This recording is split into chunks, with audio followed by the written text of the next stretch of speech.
When I opened my eyes, I was no longer a man who cursed tax season and lived under the tyranny of account books. I was a corpse waiting for its turn. That was my first thought. Not because I was lying in blood, not because the room smelled of medicine and funeral incense, but because the face reflected in the bronze mirror beside the carved bed was one I recognized far too well. Not mine, his. A pale young nobleman with clear skin, long black hair flowing loose over embroidered robes, and two faint beauty marks on his left cheek like ink drops from a careless brush. I knew those moles. I had stared at them the night before while hate-reading a badly written court romance by lantern light on my phone, muttering curses at every tragic decision made by its most pitiful side character. Lord Lu Ming. The sweet, useless, a doomed young master who died early so everyone else could learn a lesson. I sat up too quickly, and dizziness struck at once. Silk curtains swayed around me. Beyond them stood lacquered screens painted with cranes and autumn reeds. Incense spiraled from a bronze burner shaped like a mountain. Nothing in the room belonged to the world I knew. There were no fluorescent lights, no cheap blinds, no work messages piling up on a cracked phone screen. Only carved cedar, heavy silk, pale morning light, and a heartbeat that had no right to be mine. I raised a trembling hand and touched my cheek. Warm, solid, alive. A laugh slipped out of me, thin and unbelieving. So this is how it ends, I whispered. Crushed by a carriage in one world, reborn into worse management in another. Memory hit me in fragments. Too much wine after another brutal month-end closing. Complaining with co-workers about a supervisor who treated overtime like religion. Cold wind outside the station.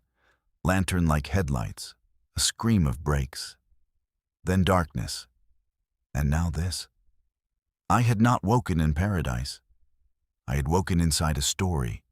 Worse, inside a story I knew. Lu Ming was the eldest son of the Lu household, a scholarly noble family in the prefectural capital under the rule of the great Liang dynasty. His birth mother had died when he was young. His father remarried, bringing another wife into the manor along with her daughter, Su Yanli. When that second wife later died too, the household shifted quietly, then cruelly. What remained was not harmony, but wrought with polished manners. In the novel, Lu Ming was gentle to the point of self-destruction. He wanted affection, approval, family. He believed sincerity could soften bad hearts. It could not. Su Yanli ruined him slowly. Her beauty was soft as plum blossoms after rain. Her voice was low, sweet, never hurried. She cried like a saint in temple murals and smiled like someone forgiving the world for disappointing her.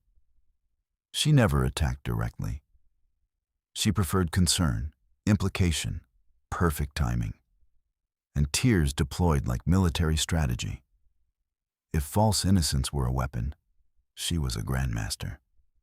And then there was Shen Lu Ming's betrothed.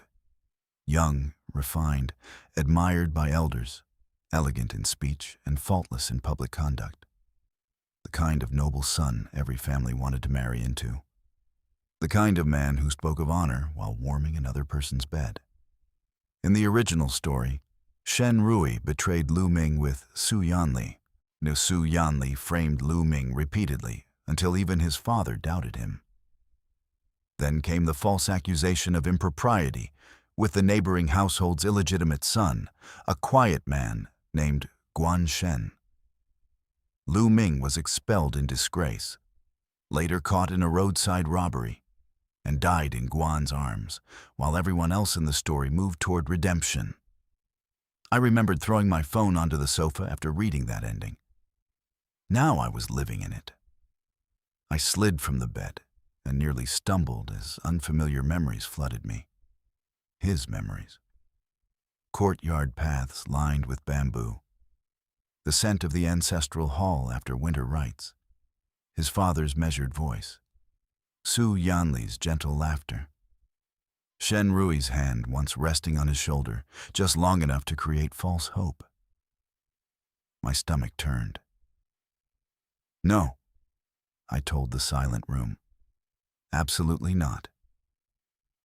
If heaven, hell, or some bored celestial clerk had tossed me into this body, then they had made one grave miscalculation. The original Lu Ming may have been a lamb. I was an accountant, and after years of surviving audits, petty office politics, and weaponized incompetence in human form, I knew one sacred truth. Nothing was more dangerous than a patient person with records. A knock sounded at the door. I went still. A maid's voice came softly from outside. "Young master? Lady Su has come to see you." Of course she had. Speak of the demon. I opened the door. Su Yanli stood beneath the corridor lanterns, in a pale robe the color of watered milk, both hands cradling a porcelain bowl. Her lashes were lowered just enough to make her look modest. There was concern in her eyes, gentle and perfectly arranged. "Brother," she said, "I heard your fever has not fully broken. I had soup prepared." In the original story, Lu Ming was moved nearly to tears by her kindness. He never knew she had caused the illness in the first place by tipping a bucket of cold water from the veranda 4 days earlier, just as he crossed beneath it, after training in light robes. I smiled warmly. "Yanli," I said, "you are always so thoughtful." Her expression brightened at once. Good. Let her think I was still easy. She entered, set the bowl down, and sat with all the grace of a painted noble daughter in a scroll no one had the right to touch. Steam rose from the soup. Ginger, chicken, medicinal herbs. "Please drink while it is warm," she said. I obeyed, watching her over the rim. She was beautiful, yes. More dangerous for it. And the sort of woman who could ruin a life while sounding apologetic about the inconvenience. "You added ginger," I said. A modest smile curved her lips. I thought it might help. A lie. The kitchen had made it. She had likely only carried it here. Still, I let admiration soften my face. "You think of everything." Her lashes fluttered. When she finally left, I placed the bowl aside and exhaled slowly. I was still early enough in the story that nothing irreversible had happened. That meant I had time, and if I had time, I could change everything. Breakfast in the Lu Manor was a ceremony of hierarchy disguised as a meal. My father sat at the head of the polished rosewood table, robes deep blue, beard neatly bound, every movement measured. And he was the kind of man who valued order more than affection and appearances more than truth. Not because he was cruel, but because convenience had worn grooves into his judgment. To his right sat Shen Rui. He looked exactly as I remembered from the novel. Handsome in a restrained way, all clean lines and cultivated calm. No man should have looked that trustworthy while being so rotten underneath. Su Yanli sat near him. Of course she did. "Your color has improved," my father observed without warmth or softness, merely as one might note the weather. "Thanks to Yanli's care," I replied mildly. Su Yanli lowered her eyes. It was nothing. Shen Rui turned toward me, his expression attentive. "You should continue to rest, Ming." That voice, smooth as lacquer. I wanted to throw hot porridge in his face. Instead, I smiled. "I am stronger today. Some fresh air may help." My father nodded once. "Do not overexert yourself." The neighborhood surrounding the Lu Manor was lined with other estates, officials, merchants, military families, lesser nobility, quiet, wealthy, and viciously attentive to scandal. I walked slowly through the side lane after breakfast, taking in tiled roofs, hanging willow branches, and the muted clatter of servants beginning the day's labor. Then I saw him. Across the narrow lane, before the neighboring residence, stood Guan Shen. Several servants were loading crates onto a cart under his direction. He wore a dark robe without unnecessary ornament, sleeves tied back, posture straight as a spear. He spoke little, but each brief instruction was obeyed at once. Sunlight touched the edge of his profile, unsharpening the line of his jaw and the calm severity of his face. In the book, Guan was introduced as the neighboring household's acknowledged bastard son, later brought into his father's house only because the legitimate heir proved too useless to trust. He was tall, quiet, broad-shouldered, and had the dangerous kind of beauty romance novels love to pretend was incidental. He was also the man who, in the original story, held Lu Ming while he died. As though sensing my gaze, he turned. Our eyes met. He inclined his head once. Polite, reserved. I returned the gesture. "Good morning," I called. "And to you," he replied. His voice was low and steady, like distant thunder before rain. I stepped closer than etiquette strictly required. "My name is Lu Ming," I said, "though I suspect you already know that." A faint light moved in his eyes. "I do?" "Well, not a talker." I glanced toward the crates. "Preparing tribute goods?" "A favor for an associate. You are generous with your time." "It is a small matter." I hesitated, then smiled lightly. "If the neighboring household ever requires assistance, you may send word." He studied me for a breath longer than politeness demanded, as though measuring something under the surface. Then he said, "I will remember." That answer should not have pleased me as much as it did. When I returned to the manor, Yanli was waiting in the main hall like a patient spider. "Brother, where did you go?" "Only outside for a short walk." Her smile remained, but her eyes sharpened. I worried. The morning air is still cool. I stayed close. I let the next line fall casually. I even spoke with a neighbor." Her fingers tightened very slightly on her sleeve. "The neighbor?" "Guan Shen." The pause was almost invisible. Then she laughed softly. "Ah, I have heard he is difficult." "Have you?" "Only rumors." "Of course. In the original story, she had once tried charming him while Lu Ming was bedridden from the illness she engineered. Guan had given her nothing, no warmth, no attention, no weakness to exploit. She despised people she could not manipulate. Interesting, very interesting. A week later, Shen Rui came to my courtyard in the late afternoon.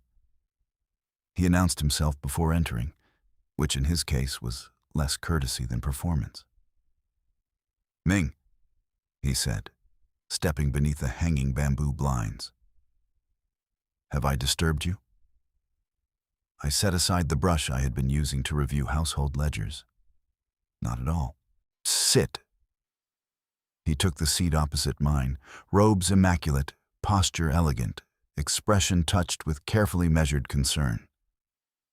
"You have seemed distant recently." Inside, I imagined reaching across the table and introducing his face to solid wood. In the novel, this was where Lu Ming would have apologized, reassured him, lowered his eyes, been grateful that Shen Rui noticed him at all. I was not going to humiliate myself for a man who had already climbed into my stepsister's bed. "I have been thinking," I said. "About what?" "About dependency." His brow shifted faintly. "Dependency?" I folded my hands inside my sleeves. I realized I have leaned too much on others. It is unbecoming. His expression softened. He thought I meant him. "Between betrothed, mutual reliance is natural." "Perhaps," I replied, "lost, but I would rather stand more firmly on my own." "For your sake," I added, with just enough quiet sincerity to soothe his vanity.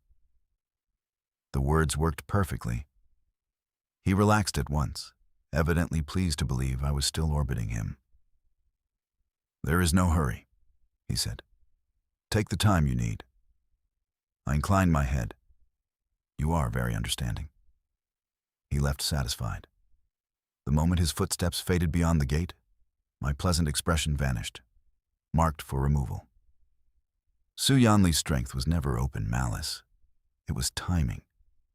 She knew exactly when to plant doubt, where to let it bloom, and how to make poison look like concern. The first major move came during a small family tea gathering she persuaded my father to hold that weekend. Aunts, uncles, cousins, elder relations, enough people to create a proper audience. The weather was bright. The courtyard pavilion had been opened to the garden. Tea steamed in thin cups, plum cakes sat on painted dishes, and Su Yanli floated through it all in white silk like virtue given human shape.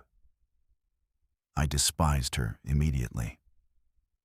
She waited until everyone was at ease before smiling in my direction. "Brother has worked very hard on the household ledgers of late." Several relatives nodded approvingly. Then she continued, soft as falling flower petals. "I only worry that so much responsibility might exhaust him. Accounting is delicate work. Even a small error could become serious." There it was. The novel made clear that the original Lu Ming had never lacked education. He lacked confidence. One gentle suggestion from Su Yanli that he might be mistaken, and he would begin doubting himself until actual mistakes followed. And what she did not know was that I came from a world where numbers had tried to murder me professionally for years and failed. I smiled modestly. "You are right. Errors in record-keeping can be dangerous." Her eyes gleamed. She thought I was shrinking. So I continued. "That is why I reviewed each trade ledger against warehouse intake, crop projections, debt schedules, and expenditure tallies 3 times. But if anyone notices an inconsistency, I would welcome correction." A murmur rose. My father looked up. Su Yanli's smile faltered almost imperceptibly. I turned toward her, still gentle. "If sister has any specific concern, she may raise it point by point. It would ease everyone's mind." A pin drop could have sounded loud. She had nothing concrete. That was the beauty of these women's war tactics. If forced into specifics too early, and the whole veil tore, her lips parted, closed. My father's gaze shifted to her. "Well?" asked one of my aunts curiously. Su Yanli lowered her eyes with perfect grace. It was only a general worry. I did not wish brother to overburden himself. How elegant. How defeated. That evening, Shen came to find me in the outer corridor, irritation concealed beneath courtesy. "You embarrassed Yanli." I turned to him slowly. "Did I?" "She was only concerned for you. My betrothed seems deeply invested in my sister's comfort." He blinked. "Good. Let him feel the shift." He stepped closer, lowering his voice to that smooth, coaxing register the original Lu Ming would have found irresistible. "You are too soft-hearted, Ming. That is why people misunderstand you. Yanli is sensitive. You should be more accommodating." I looked at him for a long moment, and then I said softly, "You're right." He relaxed immediately. "That is why," I continued, "I took responsibility for myself." The ease vanished from his face. "You've changed," he said after a pause. I smiled without giving him anything reassuring. "Is that unfortunate?" For the first time, I saw caution in his eyes. "Yes. Be careful. You should have been." For 2 days, Su Yanli ignored me. In the original story, this would have shaken Lu Ming badly. He would have gone to her, asked if he had offended her, tried to mend what he did not understand. I did nothing. I greeted her politely in public, thanked her if she passed the salt. Never sought her out alone, never asked a question. On the third day, she made another move. When I had just left my father's study after delivering account summaries, when she appeared at the upper corridor holding folded winter garments. "Brother," she said gently, "would you help me carry these to storage?" The household had servants for such tasks, obviously. So yes, it was a trap. "Of course," I replied. She led me to the storage wing, where chests lined the walls beneath cedar shelves, the air cool and faintly scented with dried herbs against moths. Then, without looking at me, she said, "Do you remember the jade hairpin father preserved after mother's death?" Ah, this scheme. In the novel, this became a test of guilt. She would imply it had gone missing while Lu Ming was present, watch him deny too hastily, then use his panic to make him seem suspicious. I folded my sleeves neatly. I remember it existed." Her fingers stilled over the garments. "I could not find it earlier. I thought perhaps it had been misplaced while things were rearranged." She turned then, eyes already glistening. "The last time I recall seeing it, you were here as well." I almost admired the precision. Instead, I answered calmly, "Then we should inform father immediately." Her expression flickered. "No need to trouble him yet. I only wished to ask if you had seen it. I do not handle jewelry without record." Footsteps approached, perfectly timed, of course. Yanli's eyes flooded at once. "I'm sorry," she whispered. "I should not have doubted you." My father entered first, Shen behind him, naturally. "What is this?" my father asked. Yanli bowed her head. "I may have misplaced mother's jade hairpin." His face darkened. "That hairpin?" She turned toward me with trembling lips. "Brother says he has not seen it." I inclined my head. "I have not." My father frowned. "Then where is it?" "In the inner lacquer chest, wrapped in red silk," I said. Everyone stared at me. I continued. "It was inventoried during the spring household review. I verified it personally 3 days ago. If it is now missing, it was not due to today's rearrangement." Shen blinked. "You are certain?" "Yes." My father's gaze cut toward Yanli. Her hands shook. "I may have been mistaken." "I can bring the ledger," I offered pleasantly. That ended it. My father exhaled sharply. "There is no need." Yanli lowered herself into an apology so graceful it might have won praise in another life. But not today. Not from me.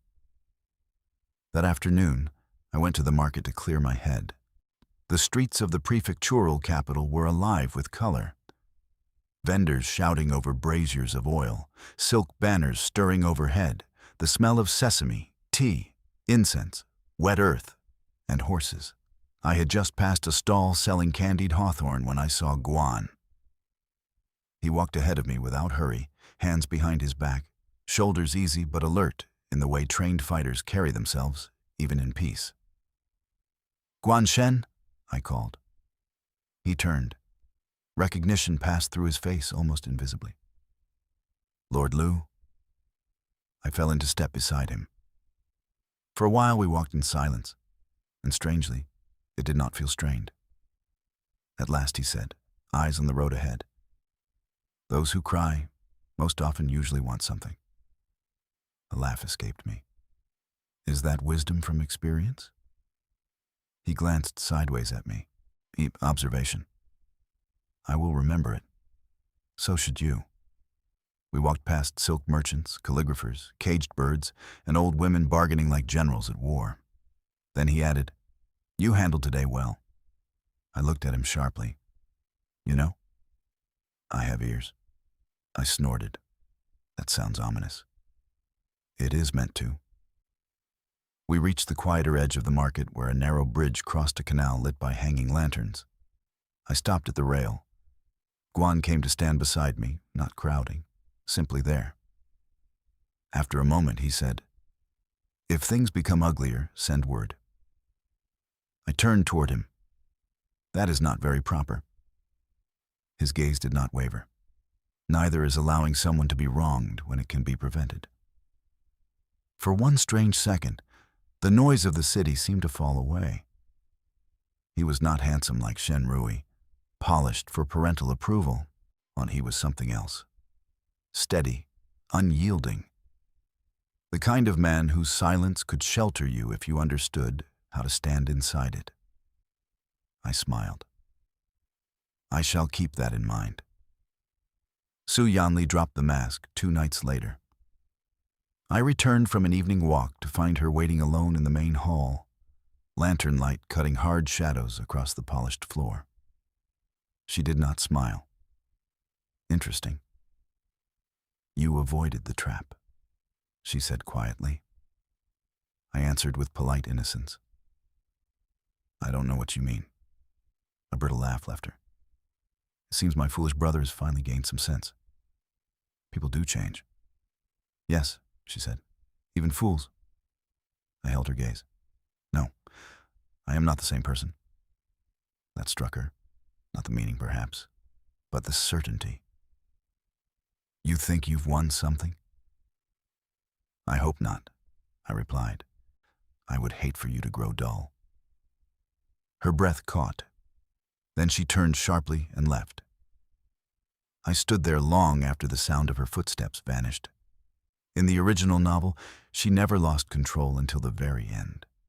Now she had. That meant I was moving the story off its rails. Good. Let it derail completely. That night, unable to settle, I left the manor again and walked beneath strings of lantern light toward the quieter lanes near the western tea shops. "Walking alone this late?" His voice came from the shadows to my right. Guan sat at a roadside tea stall while the old owner packed away cups for the night.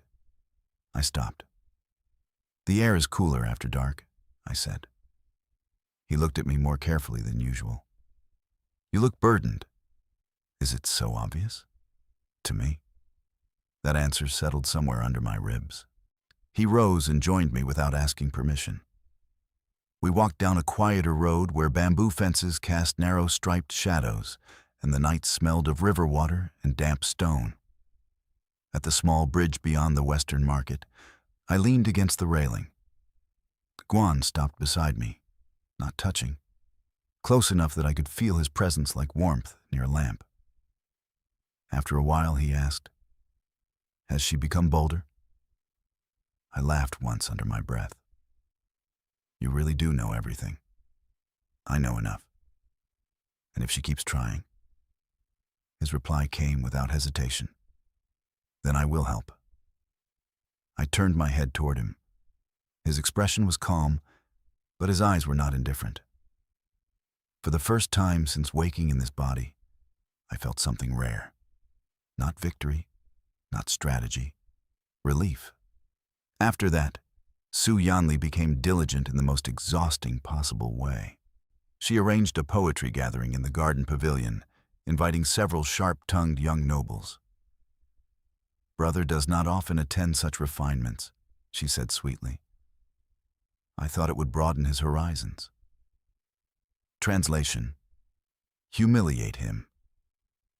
When asked to recite on the theme of loss, I stepped forward and offered a short verse about winter fields left unharvested, not because they were barren, but because the soil was waiting patiently for spring.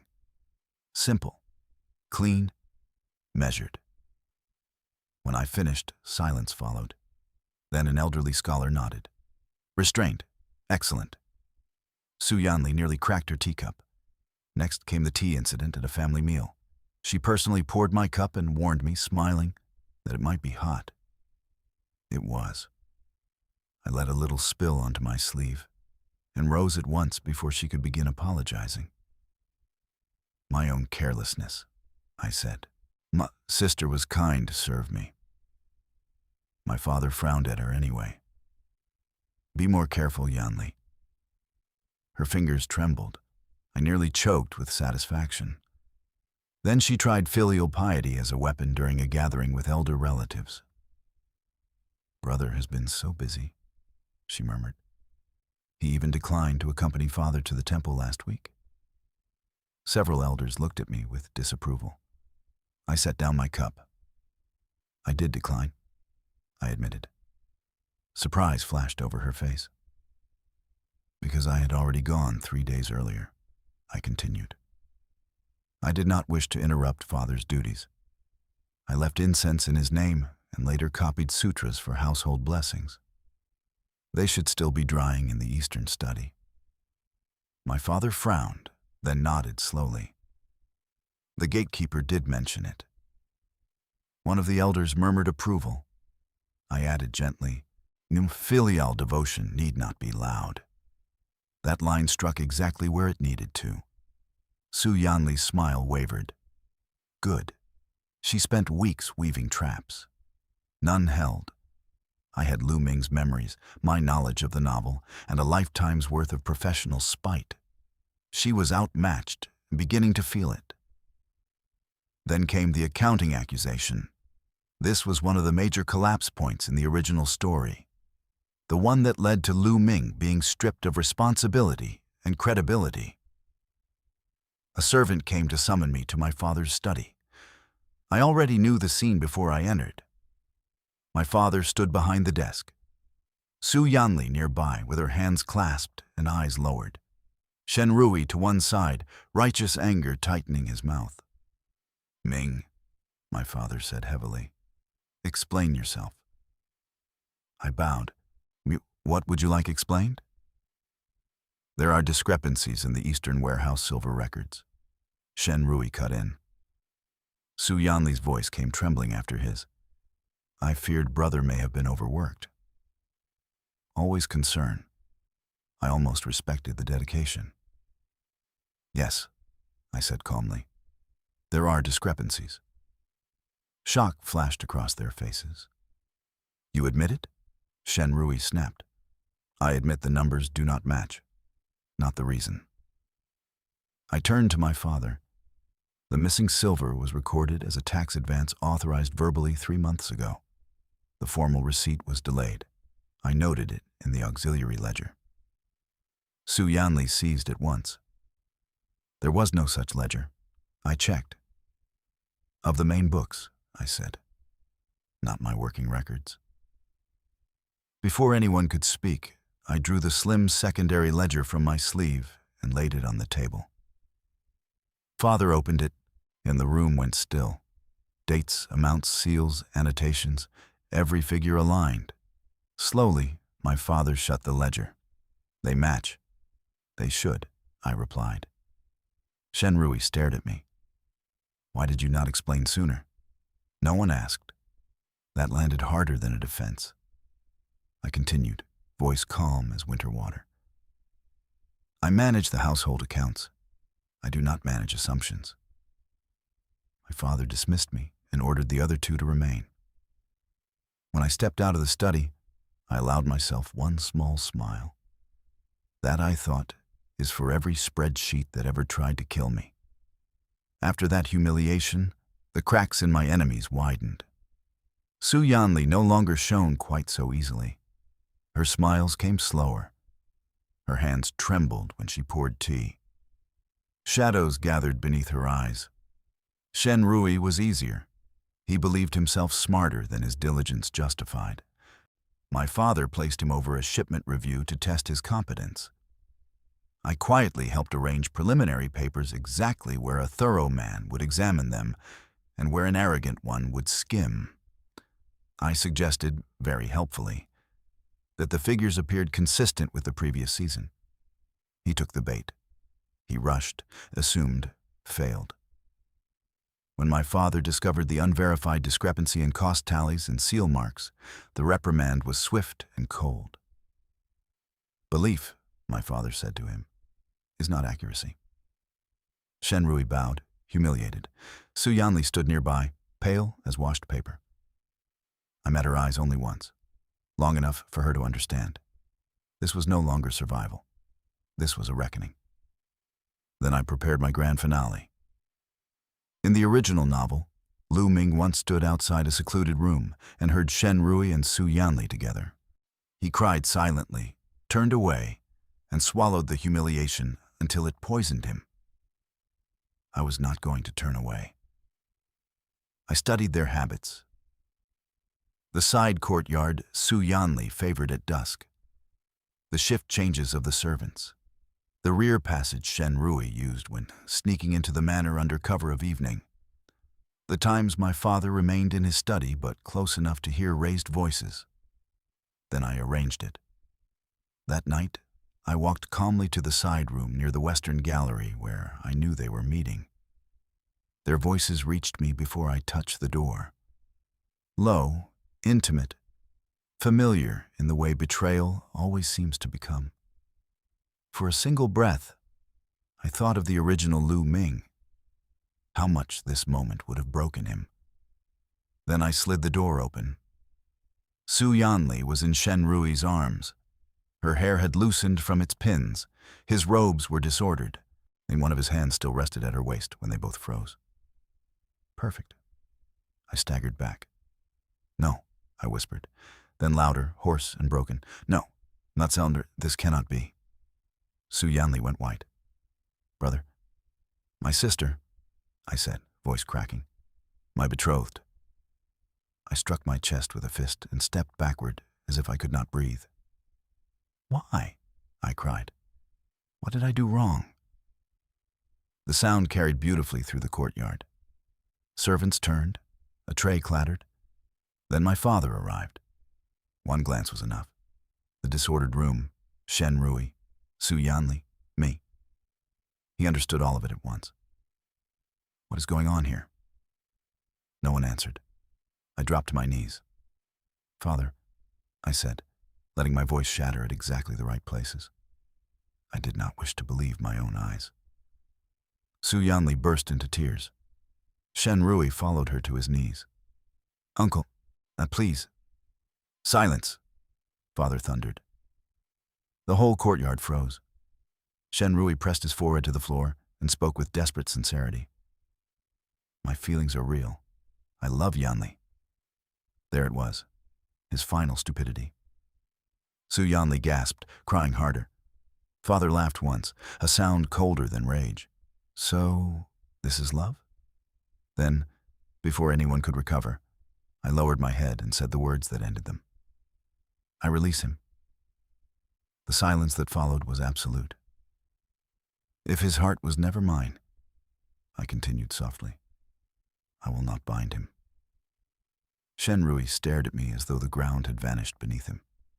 He had expected tears, pleading, attachment, evidence that he mattered. I gave him dignity instead. It made him smaller. My father's verdict came like an execution. Shen Rui was expelled from our household favor. Su Yanli was confined. Her sobbing dragged through the courtyard as servants hauled her away. But I did not look up. There was nothing left to see.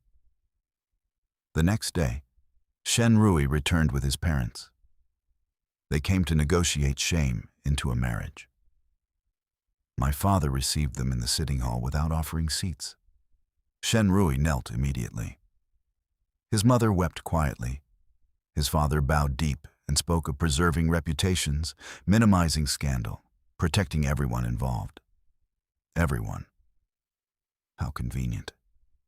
At last, Shen Rui said, I wish to marry Lady Su and take responsibility. My father agreed, but under conditions. No dowry, no land, no silk, no acknowledgement that this was a marriage of joy rather than a sealing over of disgrace. And when Su Yanli entered the Shen household, her name would be removed from the Lu family register. Shen Rui's mother inhaled sharply, but they accepted. Then my father turned to me. Ming, do you object? I lifted my gaze and answered with quiet calm. I release him. Again that silence. Again that strange flicker in Shen Rui's eyes, as though he could not understand why losing me felt so much like losing the last version of himself he still believed noble. He was escorted out. 2 weeks later, The wedding was performed in a stripped, joyless ceremony, all ritual and no blessing. I attended in pale robes, quiet and composed, accepting condolences instead of congratulations. By the end of it, everyone pitied me exactly as they should. A few days later, word spread quietly through servants and tea stalls alike. Shen and Su Yanli had been attacked by masked men near the Western Market. Bruises, broken bones, fright, no suspects. That evening, I went next door. Guan stood in his courtyard pouring tea. "You heard?" he asked. "Yes." He did not deny anything. I looked at him for a moment, then said, "Thank you." For the first time, he smiled without restraint. My heart did something very inconvenient inside my chest. Peace, when it finally came, felt suspicious at first. I kept expecting another trap, another performance, another hand reaching from behind silk curtains to drag me back into the story's original shape. None came. The manner quieted. My father changed, subtly, awkwardly, but truly. One evening he said, "I wronged you." I answered, "I know." The word struck him harder than anger would have. Later he added more carefully, "You are my son. No one in this house will forget it again." It did not erase the past, but perhaps it honored the Lu Ming who had endured it. As for Guan, our closeness grew without declaration. Shared tea, walks through temple gardens, long conversations that turned, somehow, into companionable silences. He began visiting openly. My father stopped pretending not to notice. Then one night, while we were drinking tea beneath the courtyard maples, my father said without looking up, "You come here often, Lord Guan. When do you intend to propose?" I nearly inhaled my tea. Guan did not. He set down his cup, rose, straightened his robe, and bowed with measured formality. "When I am worthy," he said, "and when Ming is willing." The courtyard fell very still. My father snorted softly. "You are cautious." "I would rather be certain." My father considered him a long moment. "Do not wait too long." Guan bowed again. Only after my father left did he look at me. Lantern light softened his eyes. And I, a ridiculous creature that I was, felt my pulse stumble like a fool. A year later, under a sky thick with festival lanterns, Guan and I were married. Not loudly, not extravagantly. Proper gifts were exchanged, dates chosen by the calendar, rites performed with solemn care. There were no gasping scandals, no grand courtly declarations, no dramatic speeches before assembled nobility. Just certainty. That night, when the servants withdrew and the courtyard fell quiet, Guan stood before me in our chamber with his sleeves half loosened and his composure visibly fraying. He refused to hold my gaze for long. There was color in his ears. I wanted to laugh and kiss him at the same time. "You are staring," he said. His voice was steady, but only just. "I waited a long time," I replied. He inhaled sharply. For a moment he looked genuinely undone, and then he muttered, half under his breath, "You should not say things like that." "Why not?" At last he looked directly at me. "Because," he said quietly, "I cannot pretend they do not affect me." That answer struck me with more force than anything grander could have. He stepped closer, not boldly, almost carefully, as if asking whether this, too, was real. When his hand found mine, his fingers were warm and very slightly unsteady. I laced mine through them. "Good," I said. "Neither can I."